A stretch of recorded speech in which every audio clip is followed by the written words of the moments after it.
नमस्कार, आप देख रहे हैं बीपीए न्यूज। देश का सच दिखाते हैं हम। मैं आपके साथ ऋतिका श्रीवास्तव। उत्तर प्रदेश की बड़ी खबरों में आप सभी का स्वागत है। लखनऊ के फेकल बैक्टीरिया रिपोर्ट पर मुख्यमंत्री योगी आदित्यनाथ ने उत्तर प्रदेश विधानसभा में कहा, त्रिवेणी के पानी की गुणवत्ता पर सवाल उठ रहे हैं। संगम और उसके आसपास के सभी पाइप और नालों को टैप कर दिया गया है और पानी को शुद्ध करने के बाद ही छोड़ा जा रहा है। उत्तर प्रदेश प्रदूषण नियंत्रण बोर्ड पानी की गुणवत्ता बनाए रखने के लिए लगातार निगरानी कर रहा है। आज की रिपोर्ट के अनुसार संगम के पास बीओडी की मात्रा 3 से कम है और धूलित ऑक्सीजन 8-9 के आसपास है। इसका मतलब है कि संगम का पानी न केवल नहाने के लिए बल्कि आचमन के लिए भी उपयुक्त है। ही जल की गुणवत्ता के बारे में भी प्रश्न खड़े करने के प्रयास हुए। याद रखना, 2013 में बायोरेमेडिएशन या जियोट्यूब की व्यवस्था बहुत सीमित थी और परिणाम क्या था? पूरा कुंभ अव्यवस्था, गंदगी और अराजकता का एक अड्डा हो चुका था। उस स्थिति को सोचिए जब मॉरिशस के माननीय प्रधानमंत्री 2013 में प्रयागराज महाकुंभ में पधारे थे और गंगा में गंदगी देख करके, अव्यवस्था देख करके, पॉल्यूशन की मात्रा को देख करके उन्होंने स्नान करने से इनकार कर दिया। और 2025 में जब हम लोग आए हैं तो मैंने तो आपको आंकड़े बता दिए कि 56 करोड़ से अधिक श्रद्धालु अभी स्नान कर चुके हैं। एक सप्ताह बाकी है। 81 नालों को यानी 261 MLD के जो वहां के नाले सभी को टेप किया गया है। और टेप ही नहीं किया गया है बल्कि उसके बारे में जो सरकार की व्यवस्थाएं बनाई गई है उसके बारे में विस्तार से सदन में कहना चाहूंगा, क्योंकि बहुत सारे लोग अभी उसके बारे में दुष्प्रचार करने की अपनी उस प्रवृत्ति से बाज नहीं आएंगे और इसलिए मैं उसके बारे में बताना चाहूंगा कि गंगा जी हो या यमुना जी हो, प्रयागराज के जितने भी वहां पे संगम स्थल से जुड़े हुए जितने भी वहां के अगल बगल के जितने भी नाले हैं, जितने भी इस प्रकार के सीवर का है, ड्रेनेज का है, सबको टेप करके या तो एसटीपी में या बायोरेमेडिएशन या जियोट्यूब के माध्यम से उनके शुद्धिकरण के बाद ही उसे वहां पर वो किया जा रहा है। दूसरा है ट्रीटमेंट के बाद ही उस जल को छोड़ा जा रहा है। जल की शुद्धता के जो मानक होते हैं वह 2 स्तर पर जांची जाती है। एक तो बीओडी स्तर पर, बायोलॉजिकल ऑक्सीजन डिमांड के रूप में, और दूसरा डीओ के रूप में, डिजॉल्व ऑक्सीजन के रूप में। और इन दोनों के मानक निर्धारित हैं। इन दोनों के मानक निर्धारित हैं जिसमें बीओडी 3 या उससे कम होना चाहिए और डीओ जो डिजॉल्व ऑक्सीजन की मात्रा है वो 5 से अधिक होनी चाहिए। जल में स्नान करने के लिए जल की जो मात्रा होती है उसमें ये मात्रा इस रूप में होनी चाहिए। और मुझे बताते हुए यहां पर मैं आपको बताना चाहता हूं कि उत्तर प्रदेश जो पॉल्यूशन कंट्रोल बोर्ड है वो लगातार वहां पे जल की मॉनिटरिंग करता है, उसकी गुणवत्ता को बनाए रखने के लिए कार्य कर रहा है। और आज की जो उनकी रिपोर्ट है संगम की, कि संगम और उसके आगे पीछे जो बीओडी है वो 3 या उससे कम है और डिजॉल्व ऑक्सीजन की मात्रा ये 8 और 9 से अधिक पाई जा रही है। यानी संगम का जल स्नान करने लायक भी है और आचमन करने लायक भी है। जो लोग इसका दुष्प्रचार कर रहे हैं उन सबको इस बात को देखना चाहिए। एक समाचार पत्रों में एक न्यूज जो देखने को मिली, मैं भी देख रहा था, पुरानी न्यूज, एनजीटी के माध्यम से, एनजीटी का नाम लेकर के दिया गया है, किसी ने दिया है, जिसमें उन्होंने कहा है कि फीकल कोलिफॉर्म की उसमें उन्होंने चर्चा की। एक फीकल कोलिफॉर्म की जो मात्रा उन्होंने की है इसमें 2500 MPM यानी मोस्ट प्रोबेबल नंबर, ये उससे उसका मापक माना गया है। इससे कम होनी चाहिए 100 ml में, 100 मिलीलीटर में। और इसके जो अलग अलग नमूने लिए गए फीकल कोलिफॉर्म के लिए, ये फीकल कोलिफॉर्म बढ़ने के बहुत सारे कारण हो सकते हैं। या तो कहीं सीवेज लीकेज है, या बहुत बार होता है कि भाई इस प्रकार की नदियां हैं, कोई वह चैनलाइज तो है नहीं, भैंस है गाय है या अन्य जानवर उसमें आते हैं, नहाते हैं, उसके कारण भी, उनके गोबर आदि के कारण भी इसकी मात्रा तेजी के साथ बढ़ती है।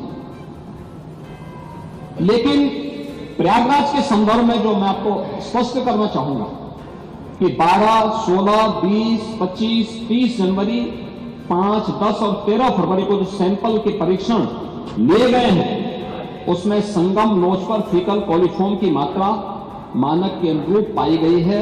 ये Uttar Pradesh pollution control board का है, जो 2500 एमपीएम प्रति 100 ml से कम पाई गई है। इसका मतलब जो दुष्प्रचार कर रहे हैं केवल कुंभ महाकुंभ को बदनाम करने की साजिश का हिस्सा है।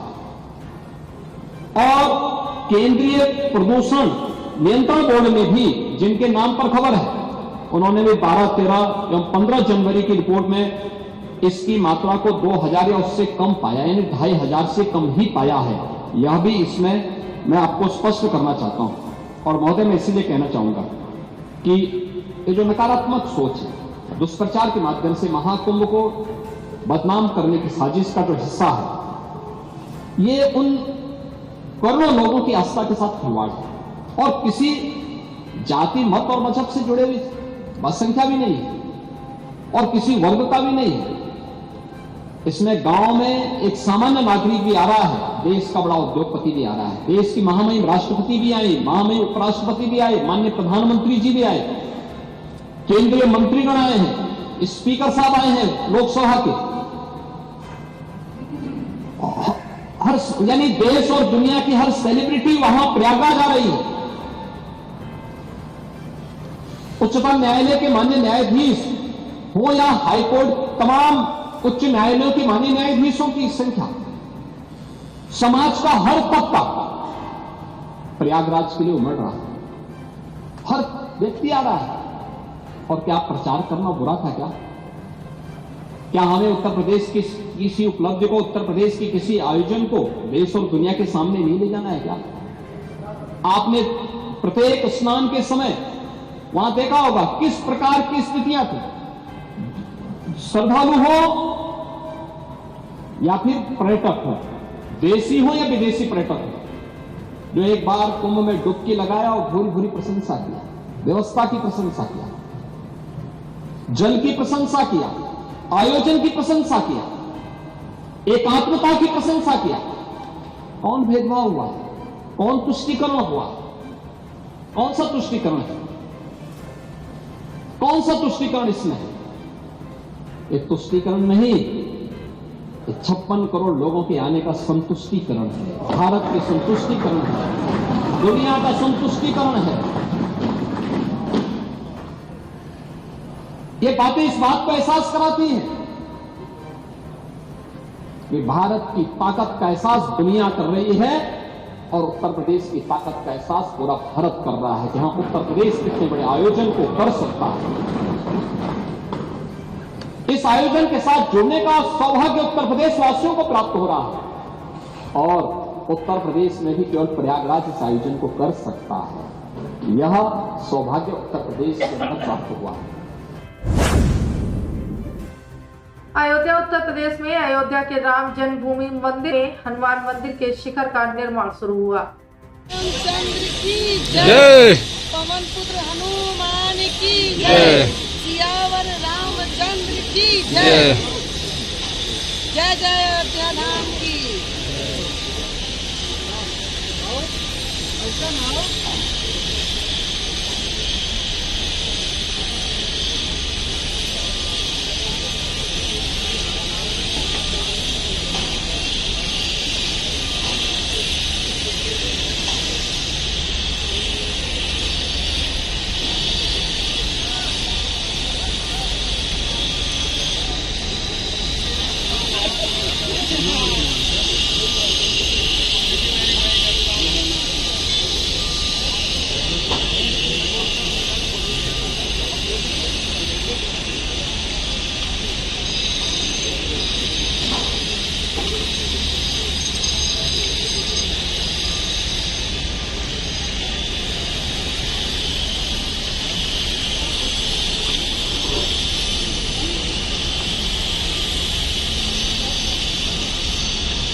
प्रयागराज में झारखंड के भाजपा अध्यक्ष बाबूलाल मरांडी ने कहा कि यहां आने के बाद जो आनंद मिला है मैं उसको शब्दों में बयान नहीं कर सकता। देश की एकता का कोई उदाहरण है तो वो है प्रयाग का ये महाकुंभ। यहाँ जाति, वर्ग, भाषा, क्षेत्र से ऊपर सभी सनातनी हैं। लोग आनंद से डुबकी लगा रहे हैं। देखिए, प्राउड तो वहाँ से भी लग रहा था, लेकिन यहाँ आने के बाद जो आनंद मिला मैं उसको शब्दों में बयान नहीं कर सकता। इतना अद्भुत आनंद, सुकून जिसको कह सकते हैं, और वास्तव में देश की एकता का अगर कोई उदाहरण है तो वो प्रयाग का ये महाकुंभ है। यहाँ आप देख रहे हैं कोई किसी से, किस जाति से है, किस वर्ग से है, कहाँ से है, क्या भाषा बोलते हैं, लेकिन सब एक स्वर में कि हम सब सनातन और सब डुबकी लगा रहे हैं, आनंद से लगा रहे हैं। सब देख रहे होंगे तो गरीब से गरीब, बच्चे, वृद्ध, जवान, और उसमें भी जो मैंने देख रहा हूँ कि अधिकांश नौजवान लोग भाग ले रहे हैं, आ रहे हैं। यानी भारत की एकता का अभ्युदय जिसको कहते हैं, फिर से ये देख रहे हैं। व्यवस्था बिल्कुल बहुत ही अच्छी है। उत्तर प्रदेश के मुख्यमंत्री योगी आदित्यनाथ ने कहा कि मेरी इच्छा थी कि महाकुंभ के आयोजन के दौरान एक दिन हम सत्र का आयोजन प्रयागराज में ही क्यों ना करें, लेकिन मुझे मालूम था कि सपा इसका विरोध करेगी। सपा किसी अच्छे काम का कभी समर्थन कर ही नहीं सकती। कि महाकुंभ के आयोजन के दौरान एक दिन हम ज्वाइंट सेशन प्रयागराज में ही क्यों न करें, लेकिन मुझे मालूम था कि समाजवादी पार्टी फिर इसका विरोध करेगी, क्योंकि समाजवादी पार्टी कोई अच्छे काम का कभी समर्थन नहीं कर सकती।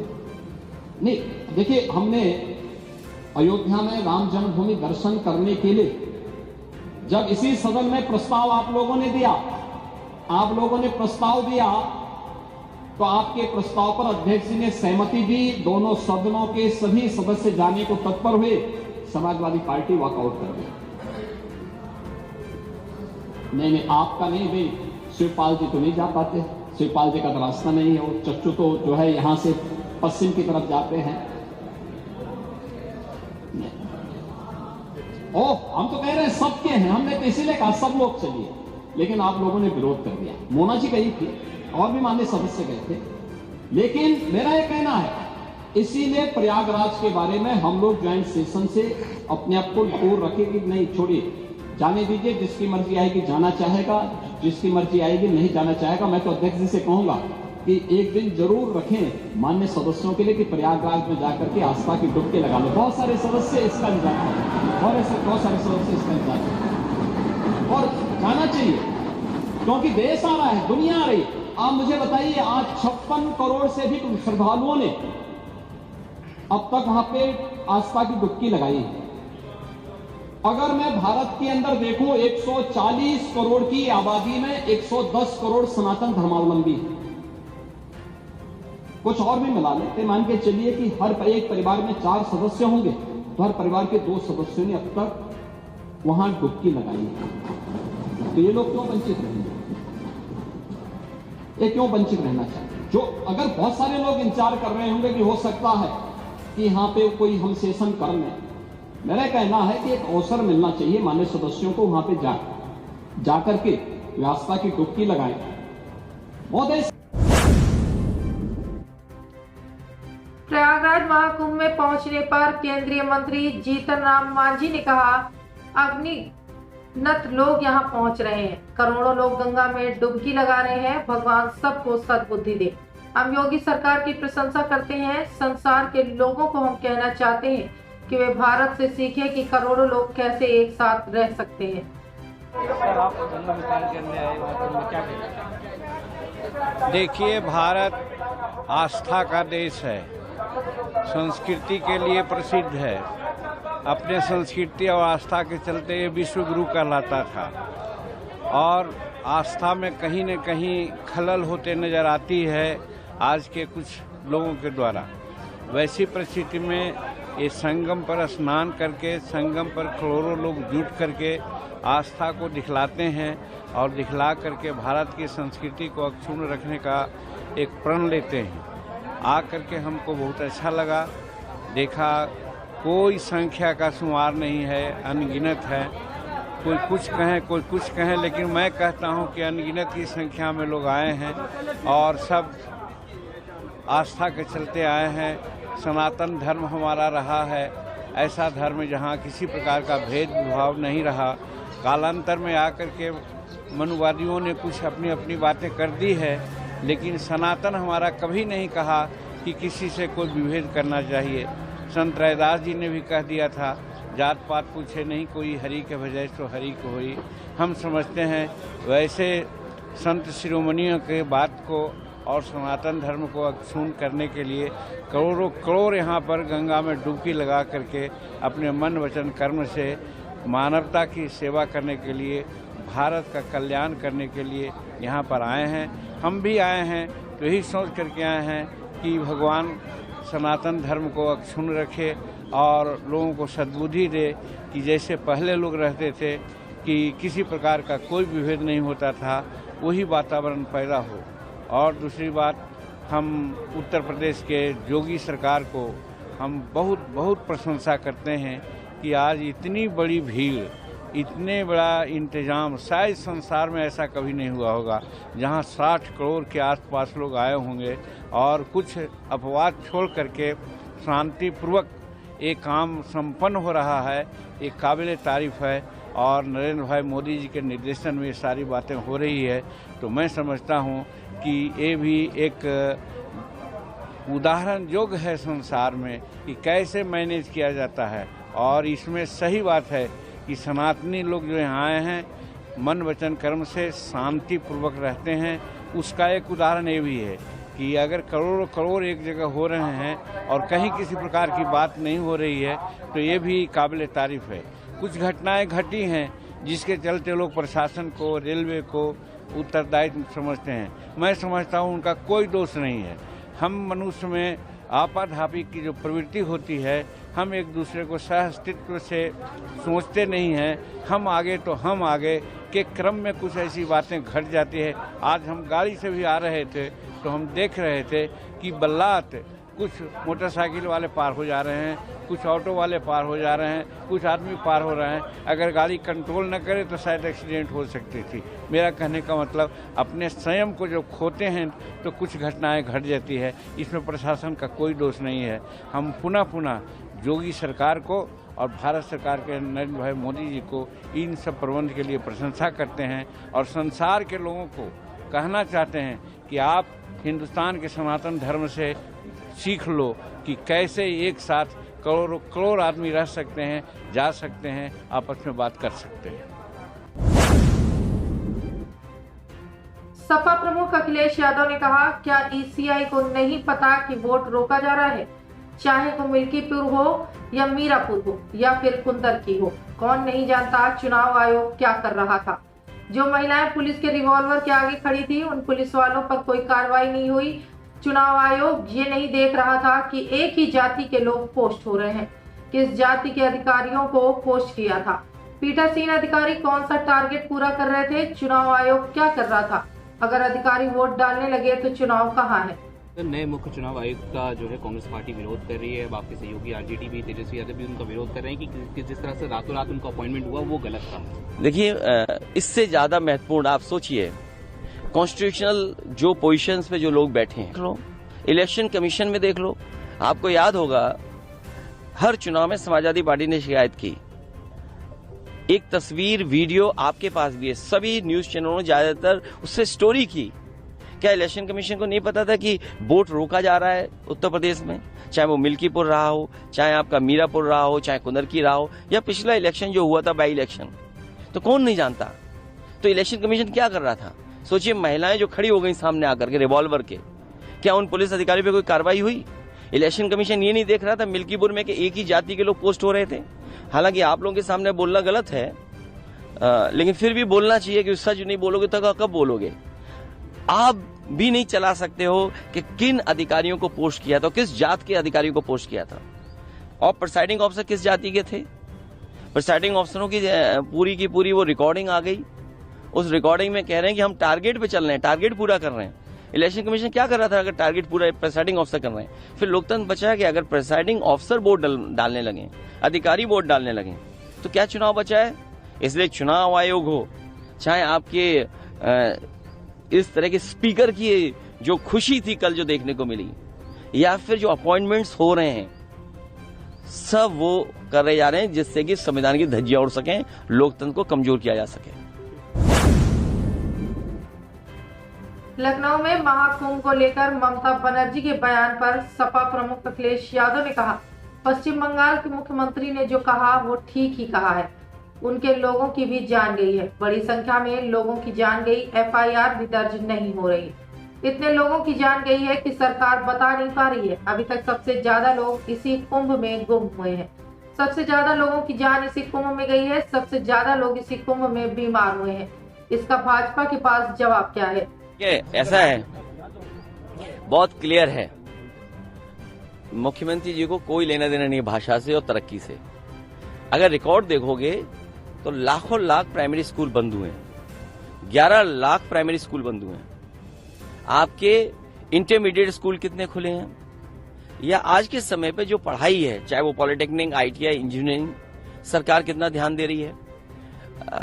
एजुकेशन की गुणवत्ता कैसे बेहतर हो, समय समय पे रिपोर्ट्स आई हैं, उस पर सरकार कितना काम कर रही है? सरकार को ये सोचना चाहिए कि 11 लाख प्राइमरी स्कूल जहां बंद हुए हैं, सबसे ज्यादा यूपी में बंद हुए हैं, और सबसे प्रेस्टिजियस दिल्ली का स्कूल एक था संस्कृति, आईएएस एसोसिएशन के लोग चलाते थे। लखनऊ में समाजवादी सरकार में संस्कृति स्कूल बनाया गया, लेकिन मुख्यमंत्री जी को संस्कृत से चिढ़ थी या संस्कृति स्कूल से चिढ़ थी? नहीं, ममता बनर्जी जी ने देखिए, ममता बनर्जी जी ने जो कहा है वेस्ट बंगाल की मुख्यमंत्री ने, ठीक ही कहा है। उनके लोगों की भी जान गई है, और एक बहुत बड़े अंग्रेजी प्रतिष्ठित अखबार ने भी ये बात कही थी कि बंगाल के लोग जिनकी जान गई उनका नाम सूची में नहीं है। तो बड़ी संख्या में लोगों की जान गई है जो बंगाल या और प्रदेशों से आए थे। एफआईआर भी नहीं दर्ज हो रही है। ये महाकुंभ किस लिए कराया गया था? ये श्रद्धालु लोग थे जो सदियों से आते रहे हैं, वहां पर पौराणिक समय से ये कुंभ चल रहा है। इंतजाम करने की जिम्मेदारी किसकी थी? जब मुख्यमंत्री जी ने ये कहा कि 100 करोड़ लोगों का हमें इंतजाम है, तो लोगों को भरोसा बढ़ गया। जब उन्होंने सेलिब्रिटीज को और बिग बिग पर्सनालिटीज को लिफाफा दिया और उन्हें निमंत्रण दिया, तो लोगों का और भरोसा बढ़ा कि वहां पर इंतजाम बहुत अच्छे होंगे। लेकिन इंतजाम अच्छे नहीं थे, लोगों के साथ खिलवाड़ हुई, उनकी भावना के साथ खिलवाड़ हुई, उनके इमोशन का फायदा भारतीय जनता पार्टी उठा रही है। जो ममता बनर्जी जी ने कहा वो ठीक कहा है कि लोगों की जान गई है, और जान इतनी गई है कि सरकार नहीं बता पा रही है। अभी तक की सबसे ज्यादा लोग खोए इसी कुंभ में है, जान गई इसी कुंभ में, लोग बीमार हुए इसी कुंभ में, लोगों को सड़कों पर रातों रात सोना पड़ा इसी कुंभ में। इसका सवाल का जवाब क्या है भारतीय जनता पार्टी के पास? आप लोग ये बातें उठा रही हैं, इसी वजह से क्या एफआईआर का दौर जारी है? अरे इनसे को और एफआईआर लिखाएं। कानपुर कोतवाली के बाहर एक्शन में दिखे अभिनेता नवाजुद्दीन सिद्दीकी। रात अकेली है 2 की कानपुर कोतवाली के बाहर एक्शन में दिखे अभिनेता नवाजुद्दीन सिद्दीकी अकेली 2 का शूटिंग कर जारी है। वर्ष 2020 में कोरोना महामारी के समय नेटफ्लिक्स ओटीटी प्लेटफॉर्म पर रिलीज हुई रात अकेली है फिल्म के पार्ट 2 की शूटिंग लगातार दूसरे दिन मंगलवार को भी जारी रही। फिल्म में कोतवाल जटिल यादव की भूमिका निभा रहे हैं बॉलीवुड अभिनेता नवाजुद्दीन सिद्दीकी। बड़ा चौराहा स्थित कोतवाली के बाहर एक्शन में नजर आए। लाइट एक्शन कैमरा की आवाज के बीच काला चश्मा और पुलिस की वर्दी और ऊपर लाल रंग की जैकेट पहने अभिनेता नवाजुद्दीन का बदमाशों से मारधाड़ के एक्शन दृश्य शूट किया गया। पिछले 22 घंटे से अधिक समय से कोतवाली परिसर में शूटिंग चल रही है। नवाजुद्दीन को कोतवाली भवन का नक्शा पसंद आया। मंगलवार को उन्होंने सहज भाव से कोतवाली में तैनात पुलिसकर्मियों व स्वजनों के साथ तस्वीरें भी खिंचवाई। अभिनेता नवाजुद्दीन ने अस्थायी हवालात के अंदर फिल्म के दृश्य शूट किए। वो इंस्पेक्टर जटिल यादव की भूमिका में मर्डर मिस्ट्री केस का खुलासा करने के लिए जांच कर रहे हैं। दोपहर बाद कोतवाली के बाहर सड़क पर भीड़ का एक दृश्य भी प्रोडक्शन यूनिट के कैमरे में कैद हो गया। लखनऊ में उत्तर प्रदेश सरकार के मंत्री सुरेश कुमार खन्ना ने कहा, जन भावनाओं के अनुरूप बजट होगा, जनहितकारी बजट होगा, गरीब और मध्यम वर्ग का विशेष ध्यान रखा जाएगा, इंफ्रास्ट्रक्चर का भी विशेष रूप से ध्यान रखा जाएगा। सर क्या पूछना चाहते हैं सर इस बार का बजट कैसा होगा? बजट तो जनहितकारी होगा, जन भावनाओं के अनुरूप होगा, गरीबों और मध्यम वर्ग को विशेष रूप से ध्यान रखा जाएगा, इंफ्रास्ट्रक्चर का भी विशेष रूप से ध्यान रखा जाएगा। सर कल से विपक्ष पर लगातार प्रदर्शन कर रहा है, हंगामा कर रहा है, आज भी उसी के आसार नजर आ रहे हैं। विपक्ष को चाहिए कि वो अपने विचारों पर मंथन करें, जनहित में जो काम हो रहे हैं उनको होने दें और उसमें सहयोग करें, और विधानसभा में भी शोर मचाने के बजाय कुछ कंस्ट्रक्टिव बात करें तो अच्छा है। ममता बनर्जी ने कुंभ को मृत्यु कुंभ बताया। ऐसा है, ये वही लोग इस प्रकार की भाषा बोल सकते हैं कि जिनको पूरी जानकारी नहीं है।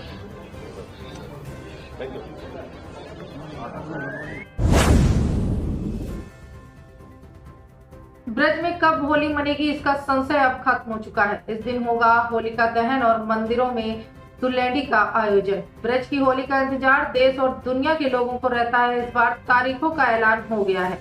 ब्रज में होलिका दहन 13 की देर रात होगा। 14 मार्च को दुल्हेड़ी होगी। ज्योतिषाचार्य कामेश्वर चतुर्वेदी ने बताया कि 13 मार्च को होलिका दहन के 2 मुहूर्त है। पहला मुहूर्त शाम 6:30 बजे और दूसरा रात 11:30 बजे होगा। 14 मार्च को दुल्हेड़ी का पर्व मनाया जाएगा। मथुरा वृंदावन के साथ ही जिले के अन्य स्थानों पर मंदिरों में 14 मार्च को दुल्हेड़ी होली होगी।